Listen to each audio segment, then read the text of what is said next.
E olha, gente, o FBI está buscando informações que ajudarão a identificar os indivíduos que instigaram a violência ao Capitólio, sede do Congresso americano, na última semana em Washington.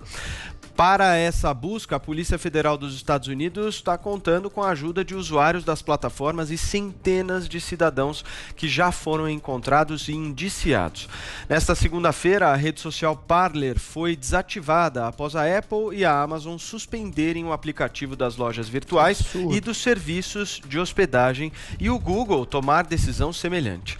Para entender melhor essa situação e o debate sobre a liberdade de expressão nas redes, está aqui com a gente o Carlos Aros, nosso especialista aqui da Jovem Pan em tecnologia. Tudo bom, Aros? Bom dia. Bom dia, Paulo, para você, para todo mundo. Hoje todos reunidos aqui. Que bonitinho. Você viu que fofo? Muito fofo, né? Aros, bonitinho. Deixa eu te perguntar uma coisa. Todas essas recentes ações aí das redes sociais, elas podem afetar a liberdade de expressão nas plataformas? É um debate bem complexo e complicado, né?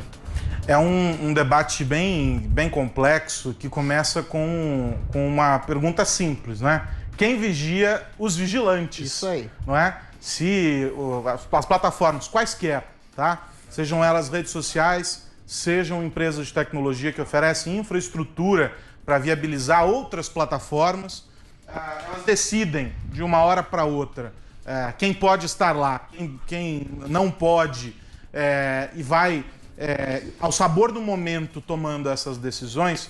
Isso tudo fica muito delicado e a gente caminha para um ambiente, para um cenário em que estamos sujeitos a essas decisões, de algum modo arbitrárias, quando elas não estão baseadas em princípios que valem para todo mundo.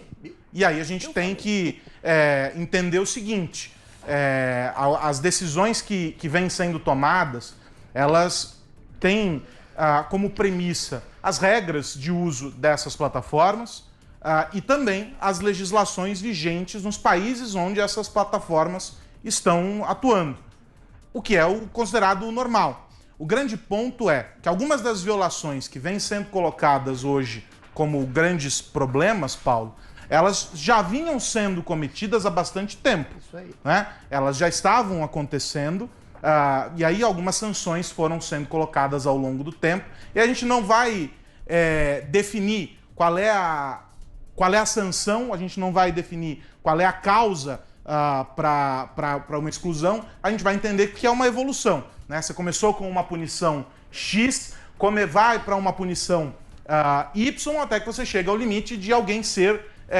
extirpado daquele ambiente. O que acontece com o caso como esse que a gente assistiu agora do Twitter? Ele começa com uma pressão da população, de maneira geral, no ano passado, por causa da pandemia, sob a alegação de que vários perfis estavam divulgando informações falsas que estavam levando as pessoas a um entendimento errado sobre como proceder durante a crise sanitária, a crise de saúde mundial. Então a plataforma começou a fazer, o Twitter e todas as outras plataformas passaram a notificar esses casos em que as informações estavam desencontradas ou informações erradas de fato. E aí o que acontece? Esse movimento ele já é uma evolução, vamos dizer assim, é o passo 2 de algo que vinha sendo cobrado das plataformas há muito tempo, que elas sempre se omitiram. Porque no momento em que elas entram nessa discussão para assumir uma postura de que, olha só, vou fazer a curadoria aqui, vou fazer a mediação, elas estão entrando nesse jogo e elas deixam de ser apenas o espaço para ser o árbitro dessas conversas. Então elas passaram a se posicionar, foram muito cobradas e passaram a se posicionar. E aí a gente avançou ao longo do ano todo, foi entrando numa discussão que passou do limite da questão de saúde para essas questões políticas todas, e em que eles atuaram dessa maneira. É certo? É errado? Há bons argumentos dos dois lados sobre a exclusão, como há bons argumentos para a manutenção desses perfis.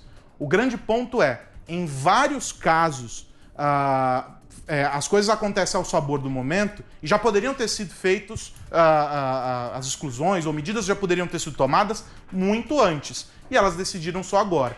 Um exemplo desse que para mim é muito emblemático é o do Parler, né? É uma plataforma de 2017, 2018, se eu não estou enganado. É uma plataforma conhecida? Não era até este momento. Ela era conhecida de grupos, era uma plataforma de nicho. Existem plataformas de nicho sobre qualquer tema, tá? Não só sobre questões políticas. E as plataformas, elas são feitas para reunir esses grupos próximos. O algoritmo é feito para te aproximar de quem fala a mesma coisa, quem pensa a mesma coisa que você. E aí só agora, 2 anos depois de estar no ar, a Amazon decide que não vai mais oferecer a infraestrutura para a plataforma, o Google decide que vai sair da loja de aplicativos. Então é, no mínimo, estranho que do nada se defina algo do gênero. A gente precisa entender os parâmetros, os princípios para tudo isso. Porque senão, hoje é sob esse argumento, amanhã é sobre o outro argumento, Sim. E por aí vai e a gente fica sem saber para onde caminhar. Qual é a solução para isso? É a gente seguir o que diz a lei. E a lei, ela é a única coisa que nos mantém numa situação de normalidade enquanto sociedade, respeitando esses limites. E aí existem leis aqui no Brasil, nos Estados Unidos, em países, no mundo todo. As plataformas, elas estão submetidas a essas leis. Nenhum termo de uso se sobrepõe às leis, mas elas são empresas e podem, a partir dos termos de uso que o Adrilles tanto odeia, elas podem escolher se querem ou não a manutenção de alguém por lá. Escolha subjetiva. Paulinha. Não, eu acho que é isso. É uma dúvida grande, né? Porque ao mesmo tempo que, não, tem que ter toda a liberdade que tem que ter nesse espaço, tem as leis e tem esses termos de uso. Eles estão lá, não adianta a gente querer ignorar. E essa falta de transparência. Então, às vezes, a gente não consegue entender porque uma foto nossa foi bloqueado e a gente infringiu os termos de uso. Às vezes, o Trump não está entendendo por que ele foi bloqueado e ele infringiu os termos de uso. E eles estão aí, são empresas, gente, não é a internet. E essa são empresas da internet. Essa expressão que surgiu, algum de vocês usou essa expressão, eu estava assistindo, a praça pública. Eu usei. Ela surgiu... Eu usei. Eu usei. Os dois usaram. Eu usei. Ela foi... É de vocês dois o termo, fiquem de tranquilos, vocês dois. tá? Mas, na verdade, não é de nenhum de vocês dois. Ela ficou muito famosa numa carta que o Mark Zuckerberg escreveu para definir como é que ele via o momento da rede social em que ele definiu o feed dessas redes sociais, ou seja, o espaço aberto das redes sociais como praças públicas, e ele falou dos espaços, das salas privadas, né, os espaços fechados, os grupos de mensagem. Então, mas é uma praça pública ou não é? Eis a Com questão. regras. É uma empresa. Esse eu acho que mas ele é o agora grande já debate da história, né? É uma praça pública ou não é? Porque se for uma praça pública, o conceito de empresa fica defasado. Claro, porque tem uma plataforma. tem esse argumento que muita gente está utilizando, é o seguinte: você não está satisfeito, sai fora, então, porque é uma empresa privada, ela pode tem muita gente falando exatamente sobre isso. os seus domínios. Mas a partir do alcance que essas redes sociais têm hoje, né? Não acaba sendo também um tipo de censura? É um tipo de censura. A questão qual é?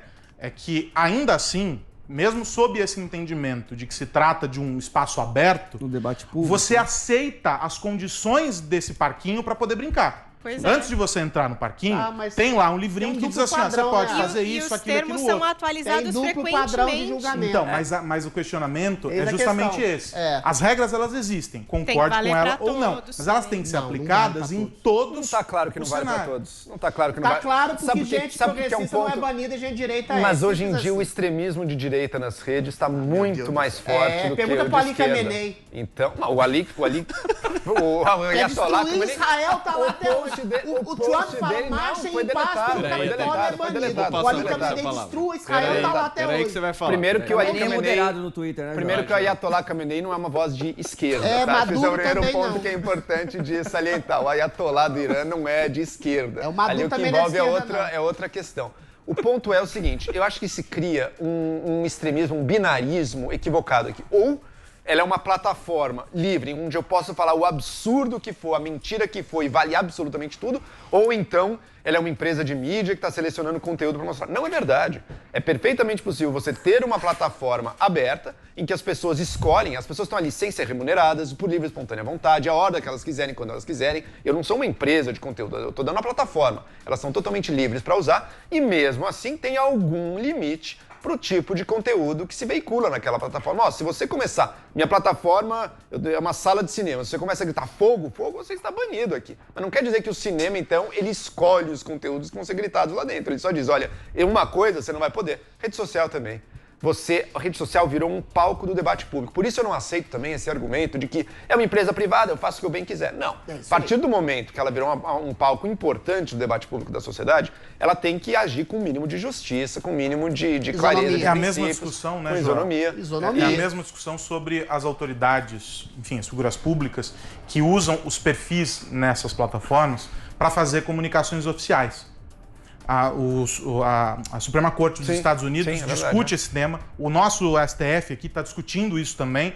O presidente da República pode bloquear alguém? Eu fui bloqueado pelo Bolsonaro. Essa discussão é interessante. Essa é uma discussão importante. Falaram que Adriles, você quer ver um outro exemplo, que eu acho que é um bom exemplo para a gente mostrar? As empresas privadas, por exemplo, não querem fazer processos seletivos só para negros. É isso aí. E a sociedade vai lá e obriga. Não, e aí? Tem outro é uma exemplo empresa que é privada. complicado. Por exemplo, o Donald Trump, por exemplo, enquanto presidente da República, foi proibido de bloquear outras pessoas porque a justiça assim o percebeu. Mas ele é proibido, enquanto figura individual, de twittar porque ele teria, segundo pressupostos do Twitter, incentivado atos de violência, quando, na verdade, no discurso dele, ele não fala um tipo de estímulo a ato de violência. Ele fala, marchem tranquilamente no Capitólio. Vocês viram a verdade. E aí a questão que se coloca é a subjetividade. Presta atenção. É o que ele falou. A questão que se coloca é a subjetividade dos julgadores que são os donos da high-tech. Eu parto da premissa que é o seguinte, a busca da verdade e de uma justiça, ela passa pela pluralidade de opinião. Se você tem donos de high-techs como o Zuckerberg, o Dorsey e outros que são eminentemente progressistas, pessoas de esquerda, é lógico que vai ter uma tendenciosidade a eliminar aquilo que não se coaduna ao que ele acha que é discurso de ódio ou incitação à violência. Ou seja, existe uma premissa ideológica de uma coisa que seria uma praça pública, e aqui o Aros pode falar melhor do que eu, que tem uma resolução 230 dos Estados Unidos que fala que eles não podem sequer ser processados pelos conteúdos que aparecem nas redes sociais. Só que esses donos das high-techs estão agindo como verdadeiros editores de conteúdo, banindo quem eles acham que faz discurso de ódio, que não se coaduna à sua ideologia, e deixando outras pessoas, como Ali Khamenei, como Nicolás Maduro e outros radicais de esquerda, falarem o que bem entenderem. Ou seja,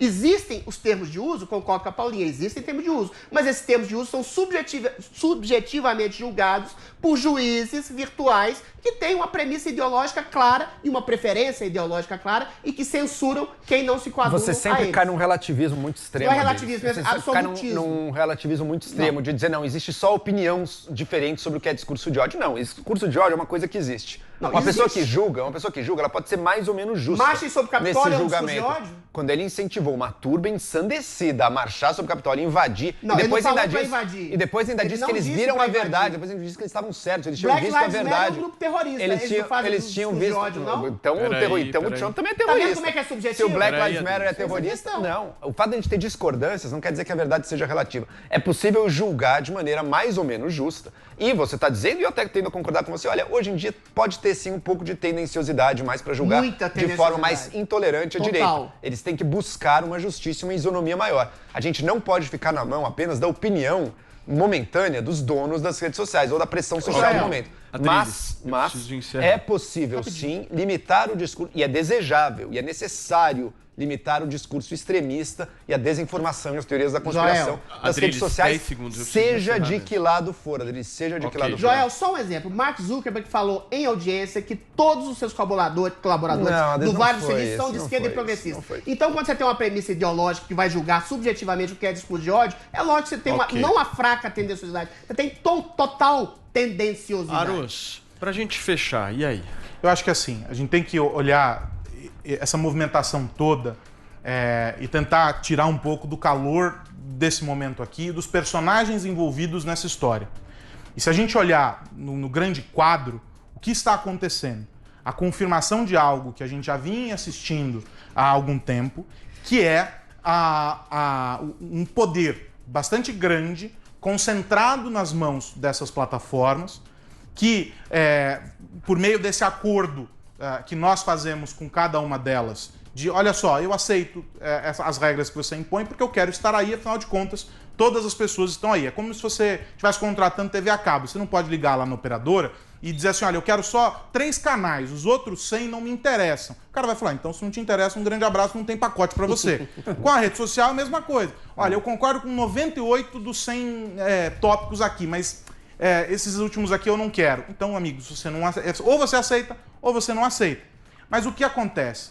Essa presença gigantesca deles, de todas essas plataformas de tecnologia, independentemente da plataforma, independente da finalidade da tecnologia e independente de onde ela está geograficamente, a presença gigantesca delas no nosso cotidiano, das coisas mais simples, como chamar um carro, até a nossa comunicação ou até o acesso que nós, enquanto empresas, temos aos nossos clientes, tudo isso está mediado por essas companhias. Perfeito. E aí a gente precisa olhar para elas e entender o seguinte: que poder, onde termina esse poder? O que define todo esse poder? Não só em termos de regulação do conteúdo, mas de definir toda essa dinâmica na nossa vida. E aí a gente tem que fazer essa discussão enquanto sociedade. Não só sobre casos como esses que envolvem questões políticas, mas sobre pequenas coisas na nossa vida. A nossa dependência para alguns aparelhos e etc. Então, essa é a dimensão que a gente tem que dar. E esse debate ele só vai surgir se a gente fizer ele enquanto sociedade como um todo e se a gente trouxer regras claras que imponham esses limites. Perfeito. Porque senão a gente vai ficar sujeito a esse tipo de discussão, que é um looping, né? A gente vai ficar sempre achando argumentos bons, argumentos ruins, contra, a favor, e a gente não vai sair deles. Quando a origem ela tá numa outra dinâmica de sociedade que se construiu. Tá aí Carlos Aros participando conosco aqui do Morning Show, ele que é o nosso especialista em tecnologia. Aros, a gente ainda vai falar muito sobre isso, eu tenho certeza. É importante, aliás, que a gente fale. Só está começando.